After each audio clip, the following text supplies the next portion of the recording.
Hi guys, it's Monday morning. நேற்று நைட்டே போய் வெஜிடபிள்ஸ் எல்லாம் வாங்கிட்டு வந்துட்டேன். எடுத்து வைக்க டைம் இல்லாதனால மார்னிங் தான் எடுத்து வச்சுட்ருக்கேன். அநேகமாக இந்த வருஷத்தோட கடைசி வெஜிடபிள் ஷாப்பிங் இதுவாக தான் இருக்கும்னு நினைக்கிறேன். இந்த டைம் ப்ரொக்கோலி நல்லா ஃப்ரெஷ்ஷாக இருந்ததுனால தம்பிக்கு ப்ரொக்கோலி கிச்சடி ரெடி பண்ணி கொடுக்கலான்னு சொல்லிட்டு வாங்கிட்டு வந்துட்டேன். அப்புறமா அந்த ஸ்வீட் பொட்டேட்டோ, கப்பை இதெல்லாமே வாங்கிட்டு வந்துட்டேன். வருஷத்தோட கடைசி நாள் டிசம்பர் 31 நம்ம எல்லாருக்குமே தெரியும்.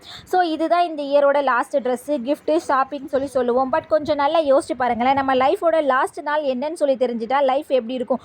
ரொம்பவே போர் அடிச்சு போயிடும். பொறாமையோட தான் லைஃப் எல்லாத்தையும் வாழுவோம். இவன் நம்மளோட ரொம்ப நாள் வாழ்வானான்னு சொல்லிட்டு ஒரே புலம்பலாக தான் இருக்கும்.